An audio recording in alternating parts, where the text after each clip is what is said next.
চলে এসেছি আজকে আরও একটা নতুন রেসিপি নিয়ে। আজকে যে রেসিপিটা নিয়ে এলাম দেখে তো বুঝতেই পারছো এটা মাছের রেসিপি। এটা হচ্ছে ট্যাংরা মাছের রেসিপি। শীতের সবজি দিয়ে ট্যাংরা মাছের চচ্চড়ি খেতে কিন্তু আমরা কম বেশি সবাই খুব ভালোবাসি। এটা খেতেও খুব ভালো হয় আর বানানোও কিন্তু একদম সহজ। নমস্কার বন্ধুরা, আমি মৌমিতা চলে এসেছি আজকে আরও একটা নতুন রেসিপি নিয়ে মৌমিতা হেসেল চ্যানেলে। আজকে যে রেসিপিটা নিয়ে এসেছি এটা তো বলেই দিলাম যে শীতের সবজি দিয়ে ট্যাংরা মাছের একটা চচ্চড়ি আমি বানিয়েছি, যেটা কিন্তু খেতে খুব ভালো লাগে। আর আমার মনে হয় প্রত্যেক বাঙালির বাড়িতে শীতকালে একবার হলেও এইভাবে কিন্তু চচ্চড়িটা হয়েই থাকে। এই জন্য প্রথমেই আমি ধুয়ে নিয়েছি ট্যাংরা মাছকে একদম ভালো করে পরিষ্কার করে। এবার দিয়ে দিলাম পরিমাণ মতো নুন আর দিয়ে দিচ্ছি হলুদ। নুন আর হলুদ মাখিয়ে আমি প্রেফার করি পার্সোনালি মাছটাকে 15 থেকে 20 মিনিট রেখে দিতে। তাহলে কি হয়, মাছের ভেতরে নুন আর হলুদের টেস্টটা ভালো মতো ঢোকে। আর সবজির জন্য আমি নিয়েছি এখানে আলু, লম্বা করে কাটা মূলো, বেগুন আর পেঁয়াজগুলি। তোমরা চাইলে কিন্তু এর মধ্যে শিমও দিতে পারো, বেশ ভালো লাগবে খেতে। এবার কথা বলতে বলতে কড়াইতে আমি সর্ষের তেলটা দিয়ে দিলাম। তেলটাকে খুব ভালো করে গরম করে নিলাম। এবার মাছগুলোকে কিন্তু ভেজে নিতে হবে। মাছগুলোকে খুব বেশি কড়া না ভাজতে চাইলে নাও ভাজতে পারো, কিন্তু আমার বাড়িতে সবাই কড়া ভাজা মাছ ভালোবাসে, তাই আমি একটু কড়া করেই মাছগুলোকে ভাজছি। মাছগুলো কড়া করে ভেজে নিয়ে কিন্তু আমি নামিয়ে নেব আর কি। এবার খুব কড়া ভাজবো না, এইসব ট্যাংরা মাছ বা মানে জ্যান্ত মাছ যেগুলো, এগুলো খুব কড়া ভাজলে ভালো লাগে না খেতে আর কি। মাছ ভাজা হয়ে গেলে এবার এই তেলেই আমি কিন্তু বেগুনগুলোকেও ভেজে নেব। বেগুনগুলো দিয়ে প্রথমে কিন্তু 2 থেকে 3 মিনিট আমি এমনি ভাজবো, তারপরে নুন দেবো। প্রথমেই যদি নুন দিয়ে দিই তাহলে কিন্তু বেগুনগুলো একদম গলে যাবে, সেক্ষেত্রে মাছের চচ্চড়িতে খেতে ভালো লাগবে না। সেই জন্য আমি বেগুনগুলোকে প্রথমে একটু ভেজে নিলাম, তারপরে এর মধ্যে দিয়ে দেবো পরিমাণ মতো একটু নুন, দিয়ে এটাকে আরও 1 থেকে 2 মিনিট ভাজবো, তাহলেই হয়ে যাবে। কি বেগুন ভেজে নেওয়ার কারণ, বেগুন যদি প্রথমে একদম এমনি কাঁচা দিই তাহলে একদম গলে যাবে, সেই ক্ষেত্রে মাছের চচ্চড়িটা খেতে কিন্তু ততটা ভালো লাগে না। তাই বেগুন ভাজা হয়ে গেল, তুলে নিলাম। এবার এই তেলে দিয়ে দিলাম আমি কালো জিরে আর শুকনো লঙ্কা ফোড়ন। আমি 2টো শুকনো লঙ্কা আর চা চামচের 1 চামচ কালো জিরে দিলাম। দিয়ে ফোড়নটাকে খুব ভালো করে ভাজতে হবে, ফোড়নের যেন একটা গন্ধ বেরোয়। তারপরে আমি দিয়ে দিলাম এখানে 6টা রসুনের কোয়া থেতো করে একটু দিয়েছি। দিয়ে এটাকেও একটু 2-3 মিনিট মতো ভাজলাম। তারপরে আমি এর মধ্যে দিয়ে দেবো হচ্ছে পেঁয়াজ কুচি। আমি পেঁয়াজ এখানে 2টো মিডিয়াম সাইজের পেঁয়াজ কুচি দিচ্ছি। তোমরা চাইলে তোমরা তোমাদের পরিমাণ মতো একটু বেশি দিয়ে নিতে পারো। এই চচ্চড়িগুলো আমার পার্সোনালি মনে হয় খুব বেশি পেঁয়াজ বা রসুন দিলে মাছের যে নিজস্ব একটা টেস্ট থাকে সেইটা চলে যায় গিয়ে।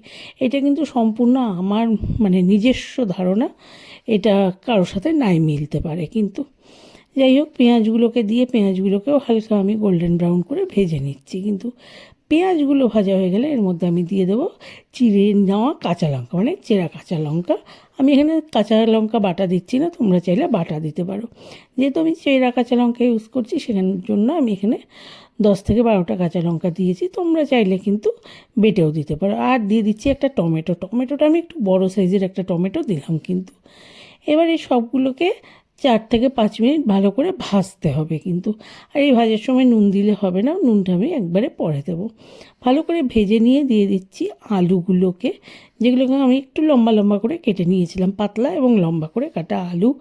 দিয়ে দিলাম পেঁয়াজ কলি, সব কিন্তু এবার একে একে দিয়ে দেবো, মানে বেগুন তো ভাজাই আছে, এবার আলু, পেঁয়াজ কলি আর মূলো এই কয়টাকে দিয়ে ভালো করে কিন্তু এগুলোকে সাঁতলে নিতে হবে। সাঁতলে নিয়ে তারপরে আমি এর মধ্যে পরিমাণ মতো নুন হলুদটা দেবো। প্রথমেই নুন হলুদ দেবো না, 4-5 মিনিট খুব ভালো করে সাঁতলে নিতে হবে।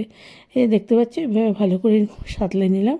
এবার পরিমাণ মতো নুন দিয়ে দিলাম আর দিয়ে দেবো পরিমাণ মতো হলুদও। এখন একবারেই দিয়ে দিচ্ছি, এরপরে কিন্তু আর কোনো নুন হলুদ আমি দেবো না, মানে রান্নায় যতটা দরকার ছিল পুরোটাই আমি এখন দিয়ে নিয়েছি কিন্তু।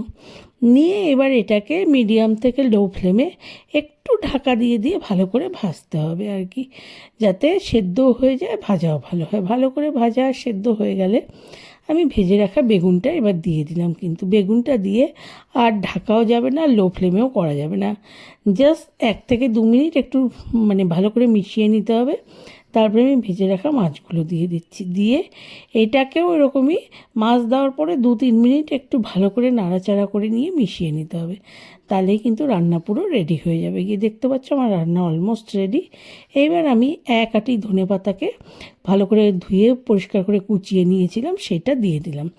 দিয়ে এবার এটাকে ভালো করে একটু টস করে নিতে হবে, নিয়ে এটাকে সার্ভ করে দিলেই কিন্তু রেডি হয়ে গেল গিয়ে শীতের সবজি দিয়ে ট্যাংরা মাছের চচ্চড়ি, যেটা গরম ভাতের সাথে খেতে যে কী ভালো লাগবে সেটা কোনো বলার অপেক্ষা রাখে না। আমার মনে হয় ভোজনপ্রিয় প্রত্যেক বাঙালির এটা একটা খুব পছন্দের আইটেম। একদম ধোঁয়া ওঠা মাছের চচ্চড়ি, সাথে গরম গরম ভাত হবে শীতের দুপুরে, কিন্তু আর কিচ্ছু চাই না আমাদের। এরকম একটা মানে ট্যাংরা মাছের চচ্চড়ি হলে একদম রেডি হয়ে গেছে, সার্ভ করে দিলাম।